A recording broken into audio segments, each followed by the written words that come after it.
Hello, everybody. Welcome to the show today, and we're going to have a very interesting show. I'm with my partner James Proctor, and as a special guest that has decided to join us because this conversation is something that he can give us a better insight to it than we can give. Dominic, thank you so much for showing up. Oh, you're welcome. My pleasure, guys, and good seeing you guys again. And Dominic, I hear there's a vodka that you like. Why don't you tell us something about that vodka you like? EG Vodka, it's 100% organic, gluten-free. Excellent. It's a premium vodka, average price. And we're actually working on getting licensed in 42 states to ship the vodka. So you could go to egvodka.com, order it. And if we're not able to ship in those states within the next 30 days, we should be able to ship in the 44 states.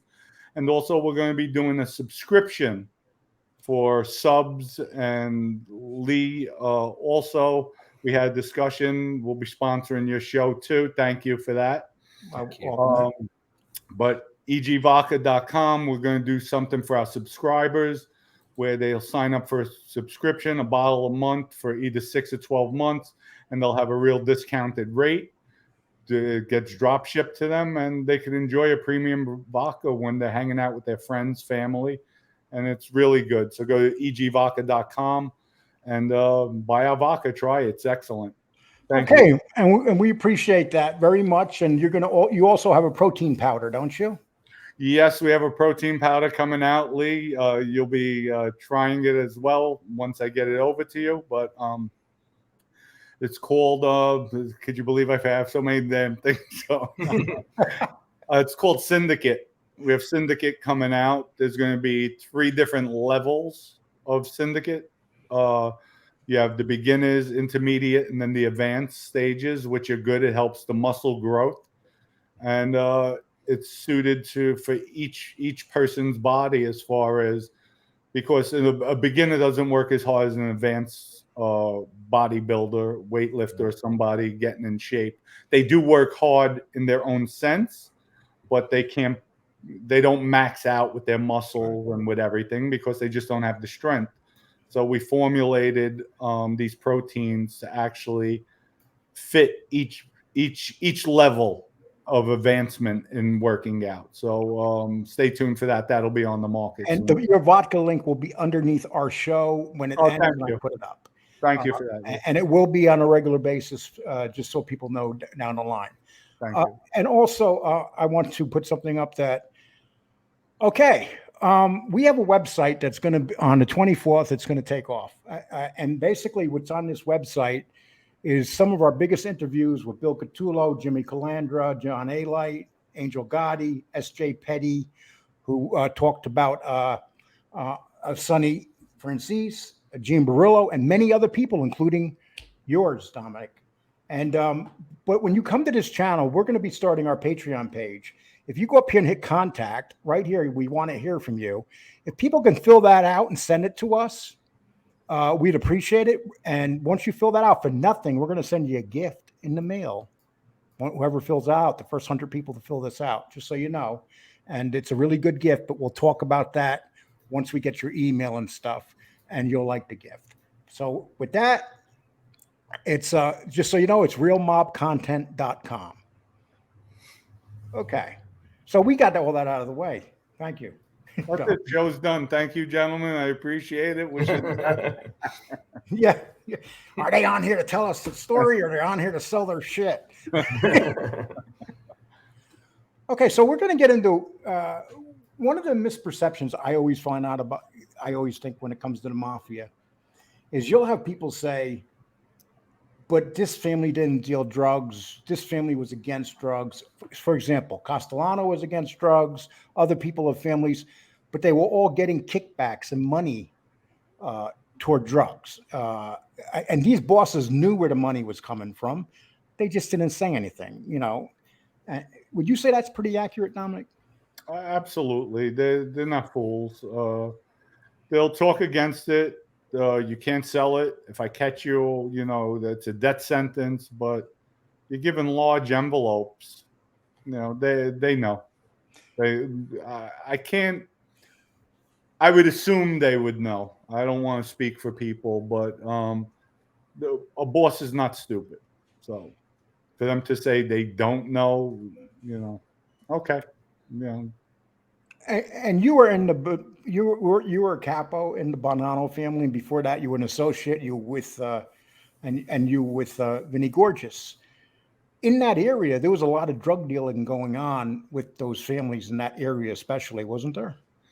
I don't know the families per se, but you do have drug dealers. You have it in all areas. It's not just in the Bronx. It's throughout. You know, it's a big what's the word? It's very persuasive as far as okay, somebody has a sports book, they're building the sports book that takes years to build. You're only going to make X amount of dollars. We had a sports book, just our regular customers, maybe 120 customers. Any given week, we're going to top out maybe 40, 50,000. Where if you're selling packages of heroin, coke, or even marijuana, you're selling bulk. You're making a lot more money than that. It's a lot quicker. It's a quicker income. So it's really a big draw to lure a street guy in, and it's easy money.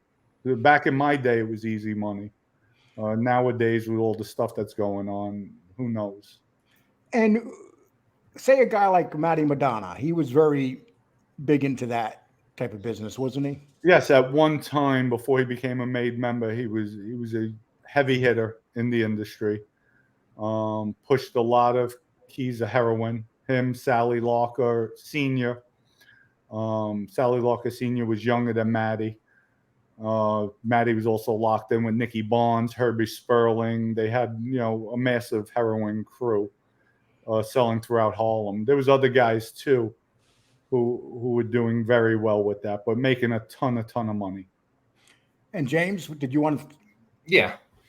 Yeah. So a couple of things I just wanted to mention. So whenever you got made, for example, I know that in the in the Gambino family in particular, one of the things that would be said to someone that just got inducted is that there were these rules, basically punishable by death. So, you can't go with another man's wife, girlfriend, family member. You can't, put your hands on a made guy, that type of stuff. And then, with the with the Gambino family, it was that you couldn't deal drugs. You deal drugs, you die. So, just curious, with the Bonnano crime family, and when you got made, was that mentioned at all about drugs? And then because I think there's a difference between policies and edicts. So, each family will have their own policies, but then they also have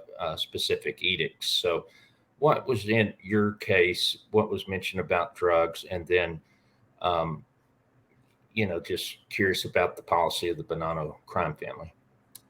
I would say the policy, well, with the Bonnano crime family, yes, it's basically a standard. I can't say for the other families what was said in Right. the induction ceremonies because I wasn't there. But from what you hear, it's basically the standard. You can't go with somebody's wife or their main girlfriend if they're, somebody that they're going with as a wife. You're not allowed to put your hands on a made member. Anything, any stuff you had in the past remains in the past. Any issues, because you're starting a new life. First loyalty comes with the family. This is now your new family. The family comes first. The boss, all that. No Right. dealing drugs, no stocks, all that. So it's basically all horse shit, to be honest with you. It's just a formality to keep the ambiance of getting straightened out with the candles, the gun, the knife on the table, the saint, the pricking of the finger with the blood, the burning of the saint in your hand. It's just all symbolic, but it's all bullshit at the end of the day.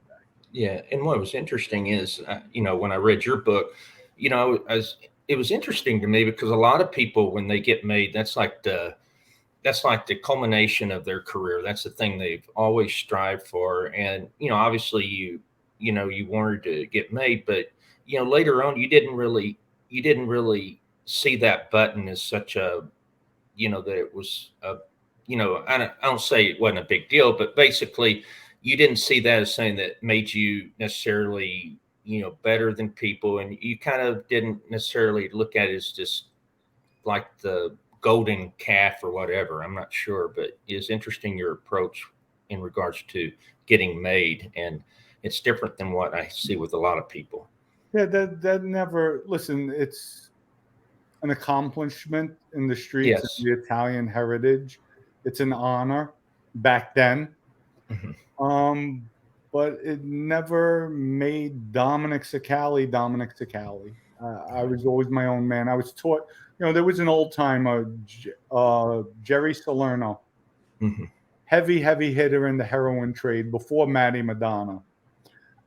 Big heroin dealer out of Harlem. Right. And he told me, he said, Dom, what do you need to get made for?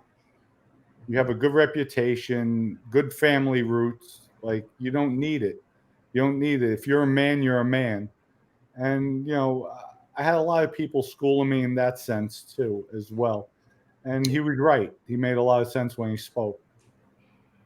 And you can answer this if you want to not. Were you and Vinny involved in drug dealing? We made some drug transactions. Yes, we did. And it was on the tail end that I met Vinny when I first started coming around. There was ecstasy. He had left over from Canada. We had a relationship with Vito and his crew. That was the extension of the Bonanos. So they were bringing in marijuana, ecstasy, and all that. So Vinny couldn't push it. I wound up finding a connection with the Albanians, and we started pushing the ecstasy out. But then that was it after that. There was really no more drug dealing. But if the opportunity arose, of course, we're taking advantage of it. There's tremendous upside on it, big money. Yeah, and you tried to reestablish the pipeline, right? I think Vinny Yes. asked you to do that, and that was kind of before, later on we have the Sal, the iron worker, right? He kind of got involved in that with the family, but Vinny actually went to Canada. Vinny was in Canada himself, solidifying the connections up there through the Bonanos. But Sal, the iron worker, just went up there to collect money. Okay. Explain exactly what you're talking about when you say pipeline. Pipeline, the drug pipeline coming down from Canada into the U.S. And so, was it really that profitable for those two countries and the families in both to associate like that? Well, of course, it's organized crime, and they were part of the Bonnano crime family at that time. There was just another extension of us. So, of course, to work together, it's very lucrative. And I wanted to ask you another question while I have you here. Now, there's a war going on up in Canada right now, and it's quite bloody, and a lot of people are dying. Why do you think up there there's a war going on like that, where if you try to do that down here, a lot of people go to prison right away, but up there you don't see it happening? It's like the 1980s up there. I don't know. Maybe the laws are different. I don't think they're structured. Well, I can't say my opinion. They're probably not as structured. I don't think there's as many as there are here. Because over here you have 5 families, so it's a lot different. If war broke out here, there could be bloodbath. I mean, it could be bad. So everybody watches their P's and Q's, and nowadays people don't want to get life sentences. The United States doesn't play with that. With the RICO, and I don't know about up there, the time-wise. They don't have it. Yeah, they have less time. That's the difference. I'm sure if people were looking at life sentences for bullshit cases, I'm sure they would watch their P's and Q's a lot more. Yeah. When you just said something about it was an opportunity at times to deal drugs to make money. So would you say a lot of guys were not drug dealers, but if the opportunity came up and they knew they could make a lot of money, so basically they would do it even though they weren't drug dealers? I would say so. You're in the streets, you want to make money, especially you have a lot of guys in the streets that want to make money off the street. So if the opportunity arose, and listen, if back in my day when I was younger, I'm a drug dealer. Everybody knows it in the neighborhood. So here you have a made guy. All of a sudden, he gets a bunch of kilos of coke. Oh, damn! I know I could go to Dominick, stand-up guy. Let me see. Even though I know I could get killed, but I can make 5,000-10,000 off a kilo. Let me see if I could work with him. And of course, they're not going to pass up on that opportunity. Very few, I wouldn't think they would pass up, Right. from my knowledge of the type of guys out there. Right. When you look at the 5 families, who do you think, or maybe they're pretty much all equal, who do you think, which family do you think really dove into the drug dealing business the most? Because we have the pizza connection and we know what family that was. Right. And that was a lot because of the connections with the Sicilians. But what family do you say really profited the most off drugs? I would say the top 3 would be Bonnano, Gambinos. Let's say top 2, Bonnano and Gambinos. So you're actually saying, you're admitting that the Bonnano family was, Of course, they led the way in drugs. Why do you think that it was that family? Was it because of their connections to the Sicilians?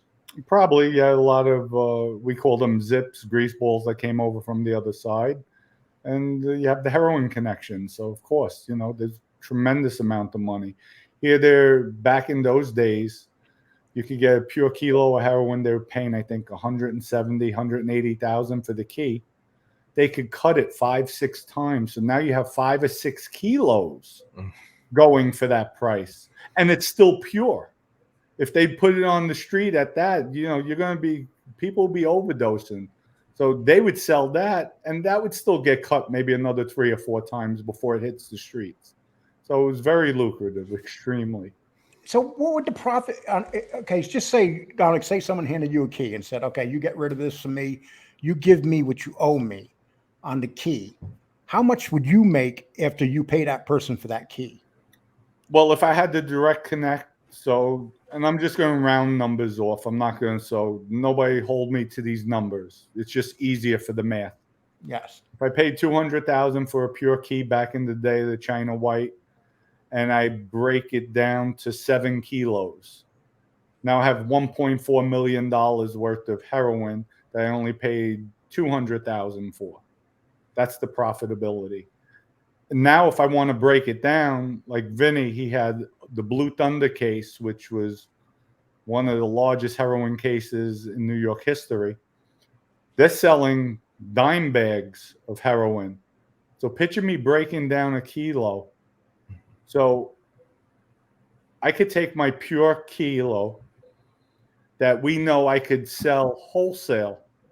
I could break it down to 7 keys. But say if I don't want to break it down in keys, I want to put it on the street, I might be able to hit that maybe 10 to 12 times. Now I got, say, 12 kilos. And then once I get that, I mean, just the profitability, it just goes through the roof. If I put it out on the street, you're talking, my cost would be 200,000 for a key. If I'm selling the dime bags that have the big locations, you're talking off that one key, I can make about $2-3 million. That's incredible when you think about it. Keys would get, I'm talking big heroin locations back in the day. If you had 2 or 3 locations, you might go through 1 or 2 kilos a week.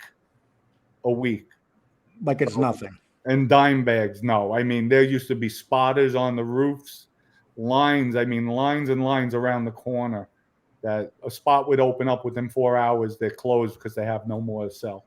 So would the Bonnano family, let's say in that area, would they go to like street gangs, that other neighborhoods, other colors and stuff like that? No, Lee, 90% of the time when you have somebody getting it that pure, they don't want to deal with the street level. So what they'll do, they'll break it down to 7 kilos, 8 kilos, and then piece it out to people like Vinny Bacsiano and his crew, where Vinny then will take that 1 kilo, maybe make 4 or 5 of them out of it, then push it on the street.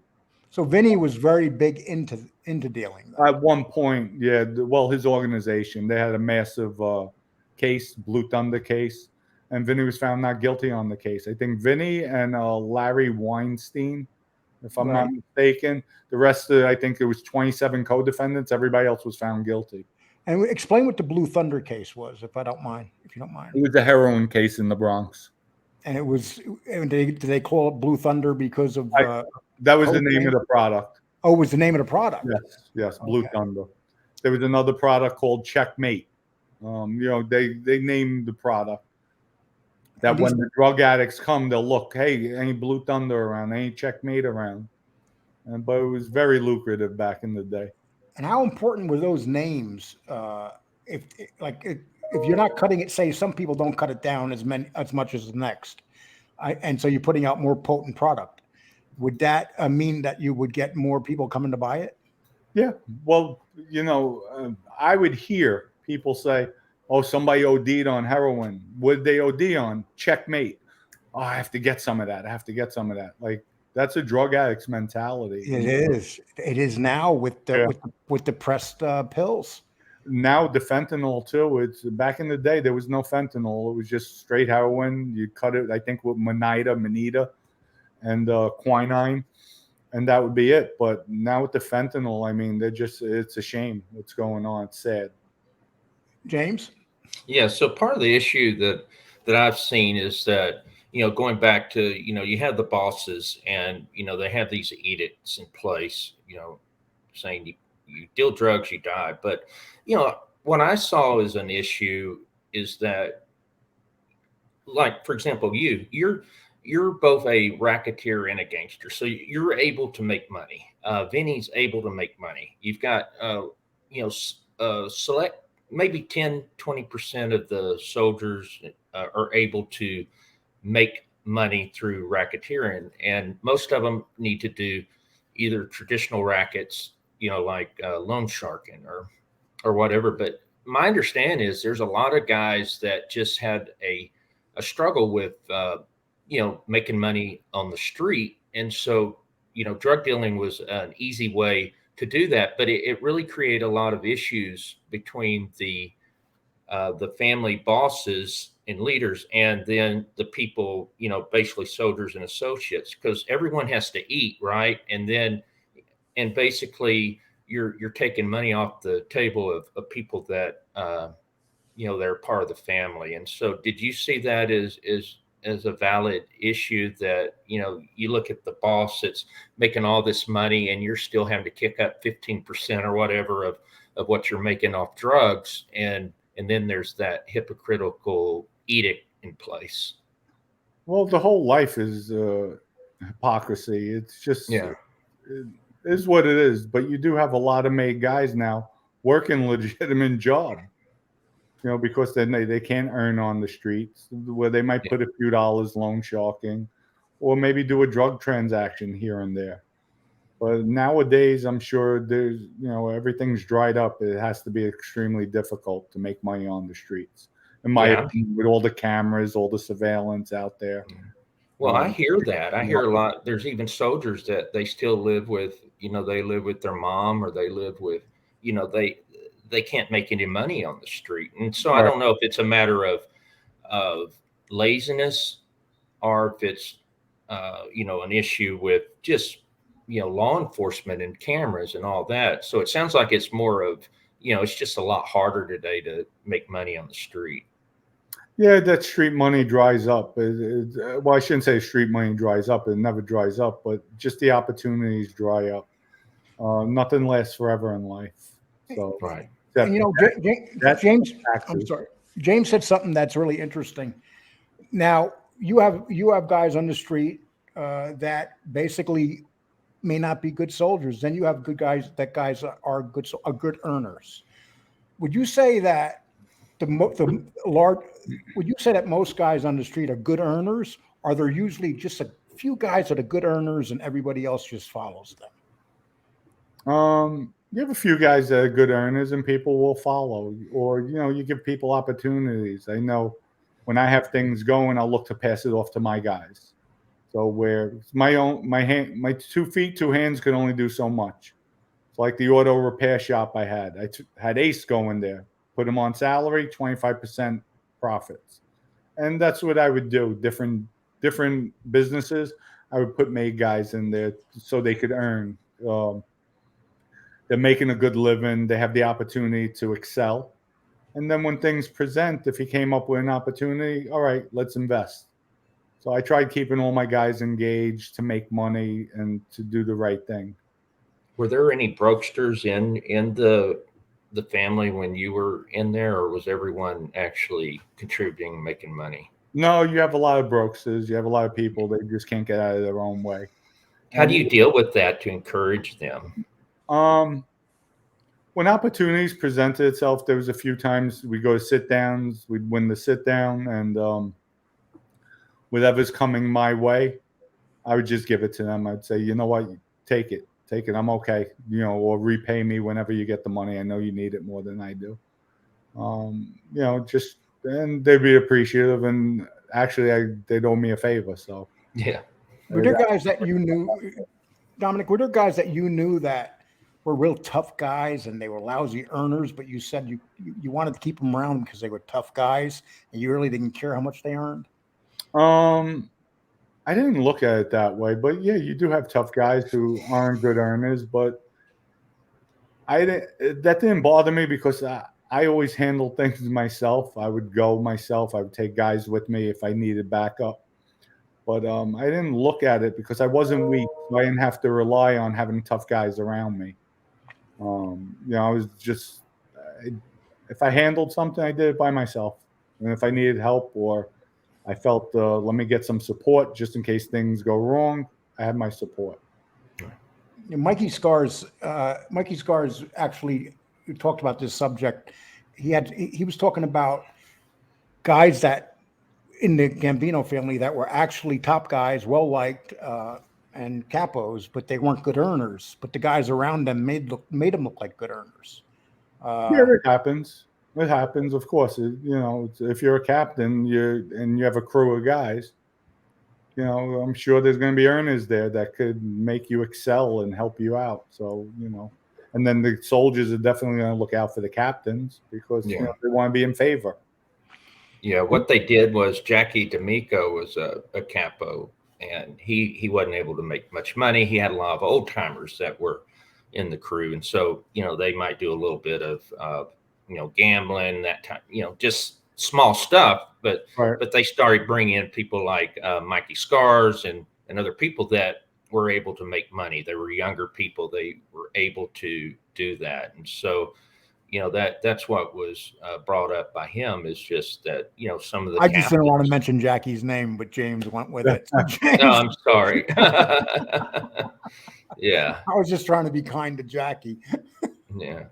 But no, that's all it was about was, but that's part of what you have to do. It's organic. You've got different talents that different people have in a crew, I'm sure. Right. Yes, that's correct. That's definitely correct.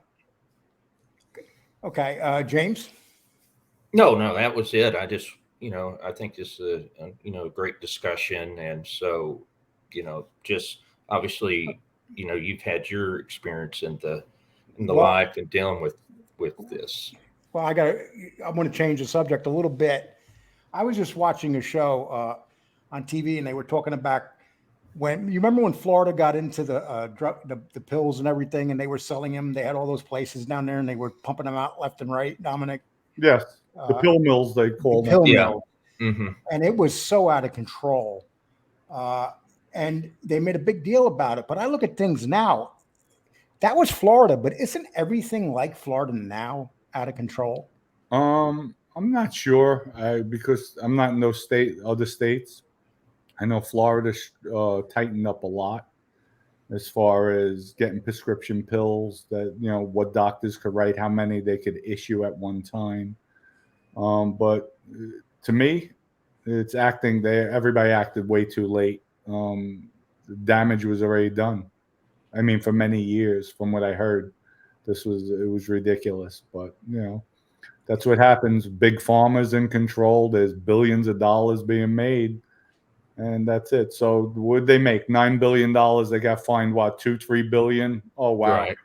I wish that happens to me all day long. Mm-hmm. And they're willing to bite the bullet on that one, aren't they? Exactly. Even with the Enzyte, if you remember, there used to be a drug called Enzyte for men, erectile dysfunction. Mm-hmm. Stupid commercial. They made like $4 billion, and then to come to find out it didn't have what they said it had in there, something with the product, but they got fined $1 billion. It's like, really? Like, what a joke. So union guys were there. Hey, wait a minute, this ain't working.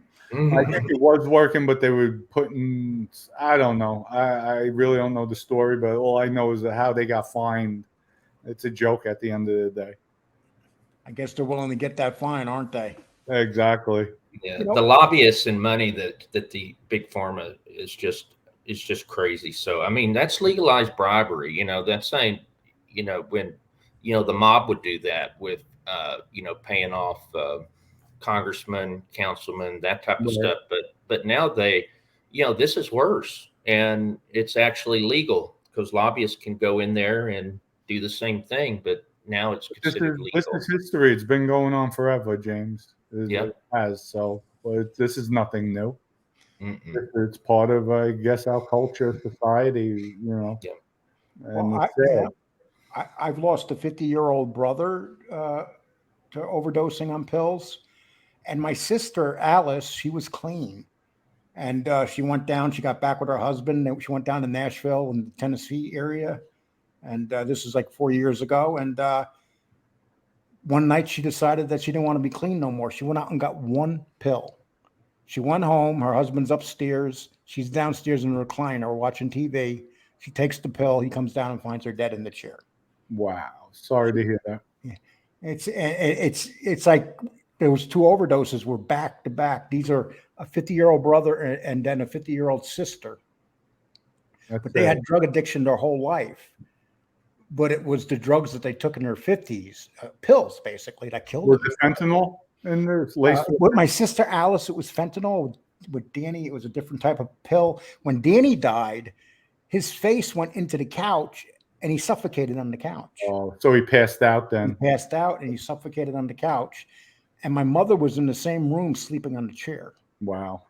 And then it happened to Alice and eventually my brother Tom. But it's like it brings absolute tragedy to families. And that's what I wanted to talk about, the hypocrisy of people when they talk about the mob. People don't understand. In the 70s and 80s, there was a real bad heroin problem on the streets of New York. I don't know if you remember. No, I'm sorry. Yeah. On Times Square, you could see people standing and going all the way down to their face and jumping back up. It was like a game. I mean, I would see it all day long. Or even holding the cigarette in their hand, watching that long gash, and it would still be there. Like, oh my! The amazing thing is they never fell. Yep.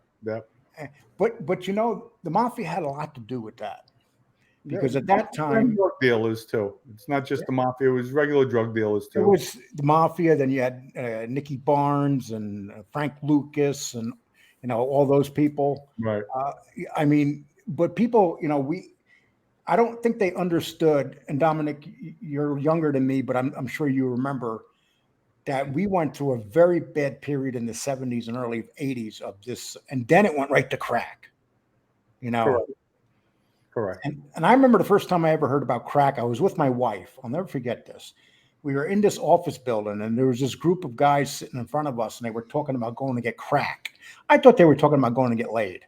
I had no idea. And then my wife looked at me and said, "No, crack, drugs." I'm like, okay. And it was brand new. I knew, crack, it was like 84, I believe it was. It had just started on the streets. But boy, did that explode overnight, Dom. Listen, drugs have always been a problem, an issue in the States. Even back in the 60s, you had the LSD, then the heroin, then the coke, then the crack. Now who knows? Now the fentanyl's out there. So it's always been a problem. The oxycodines, it's always been issues. So they would make reefer madness, silly reefer madness films, but you don't see any fentanyl madness films, right? Yeah, I have a question. So on the street. So let's say you were a drug dealer, and I'm sure this happened. Would you guys at the soldier level, or maybe it was past on the associate level, would you protect drug dealers? Basically you say, yeah, you could deal on this corner, but you've got to give us this type of money or this much profit or whatever. Did that happen? And then did you guys actually do robbing of drug dealers as a way to get money? Okay, one thing I never did, I never shook down drug dealers because I was a drug dealer. So Right. as far as robbing, absolutely left and right. Mm-hmm. There was a time I would take everybody. Just it was a lot easier. But I can't speak. There are people, yeah, they'll shake down drug dealers to get some money or for protection, whatever the case may be. But never paid anybody for protection. I was never concerned about that. And And how did you find out when these drug dealers had their product and you decided to hit? Did you have like certain people out in the street that would come back and tell you? well, when you're in the game, you know the players. It's simple. Even though it's underground, you know the players in the street. So we would go down to bad areas. You just know. You pick it up. You're in the street. You know the vibe. You know what to look for, and it's just a sixth sense. So. And what groups? So the Albanians, were they people that you worked with? And then was there black American gangs as well? Is that what you would see on the street besides the Italians doing drugs? Who were the other groups doing drugs and drug dealing in the Bronx when you Well, were you on the have street? everybody. You have every Yeah. group from blacks, Hispanics, Albanians, Italians. Everybody. There's money. The money's powerful. Just like with sports betting, you have every culture doing sports gambling. So it's just a melting pot where everybody's just getting their hustle on and making money. Dom, I remember when I worked in Mount Vernon back in the 70s. Me and my friends, when we're done working, we used to go down to the Bronx, and there was this place called the Hole in the Wall. Mm-hmm. And we used to go, and that's where we bought marijuana. But it was funny because you see these kids riding around their little bicycles everywhere. And if they seen any cop cars, anything, if you look suspicious coming on the street, I mean, Yeah, right.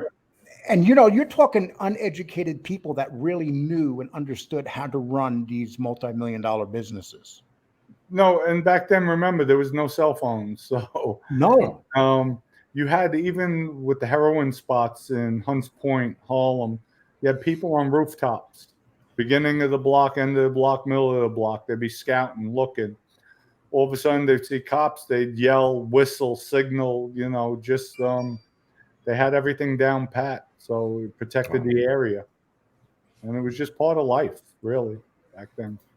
What percentage of gangsters, if you had to guess, or say not even made men, even associates that were involved with the families, how many of them do you think had drug problems? If you had to put a percentage on it, Drug problems? yeah, I mean they were known Addiction issues is Yeah. what you're saying. I don't know. I said maybe 25% addiction issues. I would say maybe about 80% use recreational, but they could control it. Even when I was younger, I don't like anything controlling me, taking over me. So even when I would drink, I know my limitations. There might be spurts where I'm going out really drinking, partying, but then all of a sudden I say, all right, it's getting out of control, and I would stop drinking. Right. Or stop partying just to clean out, because I don't like anything controlling me. I like being into full control, if that makes sense, as far as that addictive personality.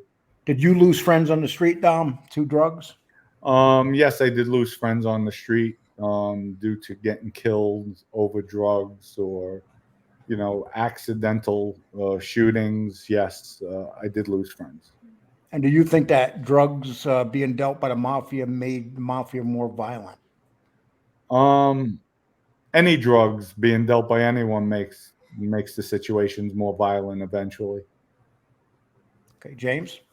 Yeah, no, I don't really have any additional questions on it, but I'm just fascinated by the discussion. I'm definitely learning a lot. So just enjoy listening to this. Dom, we were thinking today that we wanted to talk about this. And when we got a hold of you to do this, it was quite a surprise because we pulled it off in one day. Usually you have a very busy. Usually you have a very. You caught me relaxing. I was mowing this morning, and I still have my pajama bottoms on. And you seem like this subject was something interesting that you wanted to do. Why is that? Listen, it just brings light to a taboo subject. And anything to help you guys out. You're putting out good content. I'm here to help you out. And then when we start talking about our other stuff with these sexual harassment, suicides, helping kids, it'll just formulate to help educate people better. Sure. We have to have these. To me, I look at these as rehearsals until we really get for the main course. Yeah. Well, we started off with a hell of a rehearsal. It was called Live. I mean, we were under attack by armies, it seemed like. And, in the end, to me, it's the best thing that ever happened because I realized I would tell this to anybody that has shows out there. Do your own thing. Don't do other people's things, and that's the mistake we make. We associate, but we don't know what you're doing, Dom. You don't know what we're doing. Correct. We don't pick up the phone and say, hey, let's do this, let's do that. Like when somebody asked me, I think one of the comments about you guys, it says, well, you know what? We started off on, I didn't like what they had to say. It got addressed. I saw they changed their platform. I said, let's give it a shot. And as I got to know you guys, I'm starting to like you guys. So until something, God forbid, nothing will ever happen. But as long as nothing happens, it'll go on. And I think it'll be very fruitful for both of us, both teams working together. And it's a pleasure. But, in life, one never knows unless one takes that first step. And would you say that you noticed that? And this is one of the things I notice about YouTube or doing these shows. We could be made into monsters. And when we meet people, they're nothing like what we think they're going to be. Yeah, that happens a lot of mischaracterization because of the past. Especially, listen, somebody looks me up. I have a ton of violence where they'll look at me as... I was one of them. This guy's... They would look at me like looking in saying, oh, this guy's a real piece of shit, scumbag, cold-hearted. Meanwhile, like, I'm the first one with my animals, my family. Like, I'm there. I would do what I have to do to protect and just be there. I mean, my wife, we was supposed to go on vacation. She went, I stayed home because of the cat. The cat had surgery. I'm home taking care of a cat instead of listen, Dom, I can understand you staying home for a dog, but a cat. Yeah, well, that's my Now the cat people will come after me for making that statement. Well, yes, they will. Yes, they will. Well, I have a cat now because my younger daughter wanted a cat, so we got one about a month ago, and so actually the dogs get along with the cat. It's kind of cool. So. Oh, listen, I have 3 massive pit bulls, and the cat rules the roost. Little 9-pound cat rules the roost. They respect her. I have 1 pit. If the cat's lying on the steps to go up to our bedroom, you'll hear, she'll start crying. Roxy, come on. She will not come unless I move the cat. Isn't that amazing, though? Cats just have that. Crazy. Yeah. Listen, I got Polly here. She weighs 11 pounds, but she'll go, unfortunately, this could be dangerous, but she will go after anything. And not even, it's a rat terrier, and rat terriers were trained to kill rats. Right. I stay away. No. Oh, I didn't think about that. No wonder why Polly's not over here right now. So you accepted this rat thing, Dominic. Okay, it is what it is. That's a terminology. I'm not a rat. A rat's a rodent. It's an animal. I'm not an animal. Right. I'm a cooperator. But you know what? If people feel better me saying that I'm a rat, big deal. To me, listen, I have thick skin. I was just texting with a young lady that I go back with many years. And she loves the way I handle myself on my lives. I had one person say, look at you. You can't even speak properly. You can't. You're right. I have no education, I told them. And I said, if that made you feel better by saying that you could walk away from this computer with a smile, I just told him he has no education. Ooh. I'm If glad anybody, I did if anybody ever says to you, Dom, that you say names worse than Lee Cole, then you know that they're hitting below the belt. Well, they crush me when I say vodka, the way I say it. Yeah. The way I say it. Well, you know, that's the thing, though. They don't realize that a lot of us it's like Donald Trump. They'll say Donald Trump can't complete a sentence. It's like he completed it. You just didn't understand it. But a person that understands Donald Trump understands what he just said. Right. You know, he's not, you know, maybe a Harvard grad didn't understand it. Listen, people could be cruel at times. I have thick skin, so I'm all right with that. And I like the negativity because you know what? It keeps me focused. It keeps me humble to say, wow, I would never do that to somebody. I would never act that way. Right. Like, wow, you want to try to berate me and discourage me when I'm here putting things out there. Okay, cool. If that makes you feel better, it makes you a man, keep it coming then. I'm okay with it. James? No, I just really appreciate you coming on and, you know, just, you know, I'm looking forward to the discussions that will be coming in the future. You know, we're really going to tackle a lot of issues that I think a lot of people, you know, deal with. And so, you know, I'm just looking forward to this. And then, you know, the idea of second chances and, you know, collaborating, working together. I think that's always good to do that.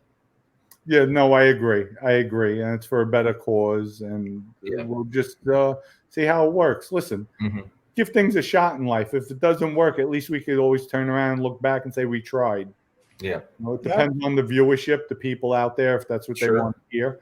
But it also gives people an outlet where, for the average person, now you have support. Because if something happens to you, let us be your voice. We have the platforms. Let us go there and attack it. Because there's a lot of people out there, because they're not celebrities, they're not high-profile people, things get swept under the carpet, and it's not fair. It's really not fair. Yeah, and I agree. And even like with Lee, I mean, just, you know, he's been putting his weight loss journey on YouTube. And it's amazing the number of people, Lee, that have started the diet with me. It's like maybe 30 people now. That's good. And then maybe we could get them the protein and we start working together. Look at Dom, man. Help them educate. Educate. We're going to help your product and educate. So, you know, we'll have the trolls say, what is James the nerd doing with those two dumb guys? No. I want to ask you a question without getting into it. Just your prediction. I predicted that there will be a Mayweather Gotti fight again, a second one. Do you think there will be a rematch? I don't think so. I don't even think that was a fight. Listen, I think Mayweather was playing with him. You saw Mayweather wasn't even in shape or you know, his usual form. The kid looks like he's a good fighter, Gotti the third, but he's going up against a guy for 27 years was champ, knocked out. You know, he did damage, undefeated. The guy that's only been hit hard twice, maybe 5 times. Yeah, I mean, it's just. I think it's a disgrace in the sense that you have the talent. You're a young kid. You showed a lot of heart just going in the ring with Mayweather. But, you know, whatever the case may be, the ref called the fight. You know, respect it. Respect that. You might not like it. You might be upset with the decision. But for you to run around the ref and start throwing punches, that's uncalled for. That's uncalled for. You're supposed to be a professional. I say if they do, I went on MMA Holes. It's a pretty popular show, and I did an interview with them, and we talked about the fight, and the funny thing about I predicted on there, and I'll stick to my prediction that there's going to be a rematch. Okay. And I just ask everybody, do you think there's going to be a rematch? As for the fight in itself, Tom, I look at it this way. There were a couple people that said, "Oh, Mayweather is getting tired." They don't understand Mayweather can fight 20 rounds like it's nothing. But that wasn't a fight for Mayweather. Right. Trust me, that wasn't a fight. If Mayweather trains and wants to fight, I guarantee he winds up knocking him out within 1 or 2 rounds. I agree. Remember, Mayweather's a seasoned pro. That's like me going in the ring with Mike Tyson. Right. He doesn't even. We could have an agreement. Him not even hit me in the face. He's gonna knock me out just with the body punches. Because I even thought about it. Me fighting him, he'll kill me just in the body, Yeah. just the power. He's a professional. He's seasoned. There was one part where where Gotti put his hand down and was talking to the ref, and Mayweather punched him right in the face. And people were saying, "Oh, that was a dirty." No, that's not a dirty punch. There's a rule in boxing. I was always protect yourself. Always, yeah, that's right. Always taught when I fought in the ring. Yeah. Even when the bell sounds that the ring is over, always protect yourself. Always protect. And the other thing is that he was, and this thing I said in the last show is that there's a big difference between amateurs and professionals. And so my opinion on Gotti the Third is that he is a high level amateur. He's definitely got talent, but it's not at the level of someone that could compete at a championship level. He's just not there. Well, let me ask something. Didn't he have 2 professional fights? Yes, he did. Yeah. Okay. And with Rock, I think 380. Yeah, they were on a professional level. Come on, you're going. But he was a very excited. To me, I used to love watching him MMA, but and see, here's what I don't understand. In MMA, Joe Rogan shouted him out, and right after about a year after he was shouted out by Joe Rogan, he went to boxing. I'm like, that didn't make sense. Joe Rogan just shouted you out as a really good fighter, right? That you go with that. But to give the kid credit again, he got shouted out about Rogan again. Rogan answered him, and people don't realize when you're in this industry or anywhere, when Joe Rogan replies to you, that's a big thing. Right. Dominic, wouldn't you love for Joe Rogan to say, "Hey, I want to come on your show"? It's like, Oh, I would go in the ring with Joe Rogan. I'll probably get my ass kicked. But... I would. Yeah, that would. Let's do it. Yeah. Hey, listen. I don't think anybody. We always hear about people around here saying, "I want to box this. I want to box that one." Dom, for some reason, I don't think anybody's going to challenge you. Listen, I joke around a lot, but I'm too old for that. My bones. Say someone came along and challenged you. What's that? Say someone came along and challenged you to fight you 5 2-minute rounds. I don't know. It depends who. I would like if it's somebody, it would have to be somebody well known. I would take a challenge. I would definitely. I'm competitive. James, are you going to place the challenge? My ass kicked, but I would go. James, you're going to place the challenge now? No. I haven't been in a ring in 30-something years. I'm not going to. No, there'll be a lot of factors. And the main reason we brought up the Mayweather fight is because everybody's been talking about it. I like to get everybody's opinion on it. And it's like I said, James, do you think there's going to be a rematch? I do, because of money. That's the reason. There's a lot of money, and also they're talking. I mean, that's something I even heard yesterday. Yeah, but here's what people don't realize about Mayweather. He's in Las Vegas, right? That guy goes he trains overnight. He does during the day. He's probably sleeping, but he's a night guy. But he goes to his gym every night and works out, and they say it's like without fail. So this is a guy that's always in shape. Yeah, he's got discipline, is what it is. But let me tell you something. His skill set is so advanced that, okay, he might be rusty, might be a little bit slower with age, but he still has it. I mean, it wasn't like he was fighting, say, a Sugar Ray Leonard came up in his prime. Right. That he's challenging Mayweather now. John Gotti Jr. III, he's not a fighter. He's a fighter, don't get me wrong. He's not a seasoned veteran fighter with those skill set as a Sugar Ray Leonard in his prime. Right. He's a young kid. He has a lot of heart, obviously. But, that's like me going in the ring with Mayweather right now. I'm weighing 230. So if I fight him, I'll probably go down to maybe about 215 because I want to be a lot quicker. Now, the weight difference, he'll still destroy me. He will destroy me.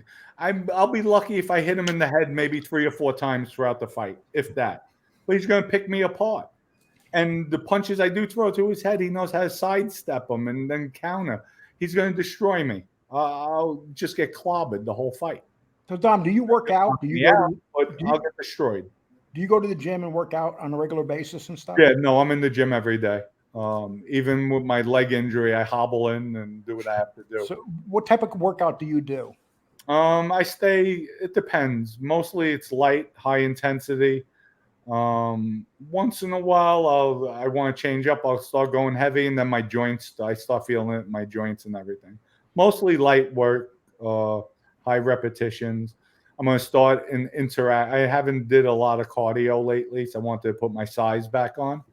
But I'll start the cardio. I was thinking about going back in the ring, sparring a little bit. That's really good exercise. Yes. Hitting the bags and everything. So, you know, I'm losing this weight. I've lost 60 pounds now. And congratulations. Thank you. I have this energy that I haven't had in such a long time. I used to be like, now you see the redness. I got some blood falling on my face, and my sleeping is different than it used to be.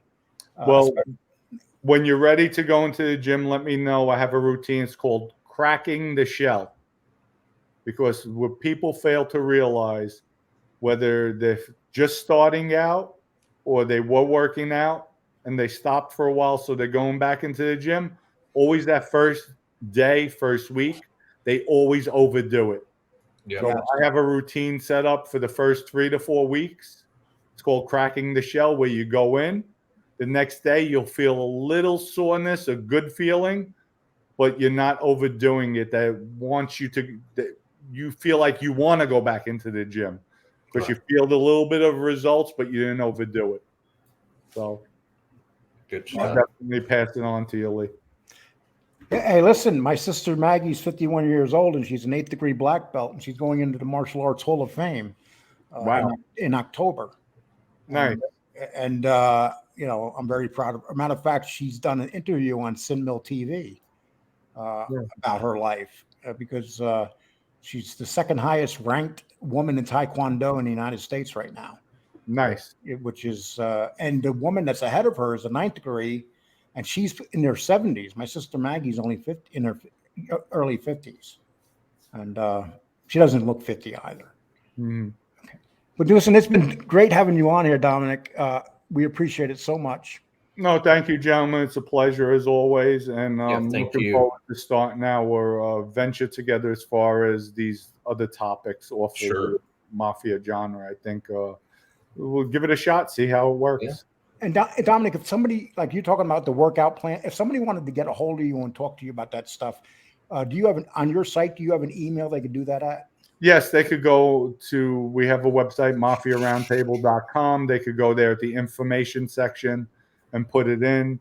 We're coming out with the e-commerce on there with the t-shirts, the hats, the vodka, the protein powders, all that. We're going to load it up. I'm just waiting for my team to get everything situated properly, and then it'll be up ready to go. Are you a corporation yet? Or Yes, I've been incorporated. Yes. Okay. Well, that's interesting to know because it seems like you got your hands in everything, but legally. Yeah. Well, like the Mafia, they have the hands in everything. Yeah. This is the new age Mafia, but everything's legal. Our number one rule: no illegal activity. And you know what? You want to hear something funny? It's when James and I were being bad boys and going after you. We checked up on your businesses in Florida to see you had quite a few businesses. We were very impressed by it, actually. I try to stay active. It keeps me busy, and I love it. I like my days start real early in the morning, and you know, I have a lot of fun doing what I do. Okay, well, we're going to say goodbye, Dom. Thank you so much, and we will talk to you, and we'll close out the show after you take off. But thank you so much, Dominic, for being here. Thank you, gentlemen. Wish you the best. And guys, I don't know, have a happy Father's Day if you guys are fathers. Thank you. Yes, I am. Okay, yep. Same to you too. Thank you. And all the other fathers out there. Yeah. Take care, Dom. Bye. All right. Bye-bye. Bye. Okay. James, that was interesting, wasn't it? Yeah, it was a lot of fun. And, you know, this topic of drugs is saying that, you know, I think there's a lot of misnomers. And so I'm hoping that it cleared up some of the confusion around it, because I get questions all the time. What's the truth about the mafia and drugs? And so it's kind of interesting to get We know the someone truth. else's They've been dealing perspective. drugs from probably the 1930s. One of the biggest drug deals was Lucky Luciano. When he went back to Italy, he was sending drugs to this country. He started pipelines all over the world. He was a massive drug dealer, and Lucky Luciano was a very famous. Al Capone didn't have to be, because he was more during Prohibition. That was their drug. I mean, that was during Prohibition. Right. And then Carmine Galante, he is one of the ones that he started in the 50s with helping getting that pipeline up in Canada with the Bonanos. So, yeah, I mean, it's been around, continue to be around as long as there's money in it. People, please subscribe, hit the like and the reminder bell. And if you have not subbed, please sub. We really appreciate it. That's very important to us. Also, if you want to go check out, there's another channel that we're associated with, Good Guy, MMA Holes. They do a show which is, if you're big into UFC and you do not want to pay for the fights that are like $80, you can listen to the fights at MMA Holes. Very good, very good place. I've been there for 3 years, and they've saved me a lot of money. And good people too, husband and wife. Very good people. They're good people. But go check out that channel, and that's part, and also Dominick's channel. That's part of what we do. We associate with other channels. We shout them out also. Yeah. James, thank you very much. Thank you. Download this and see what the YouTube police says, and maybe we'll put it, and we can put it up on Sunday at 11. But it's going to be up to the YouTube police. Okay. Well, all right. Let me end this show. 1 second. Everybody take care. Thank you very much. I hope you enjoyed the entertainment.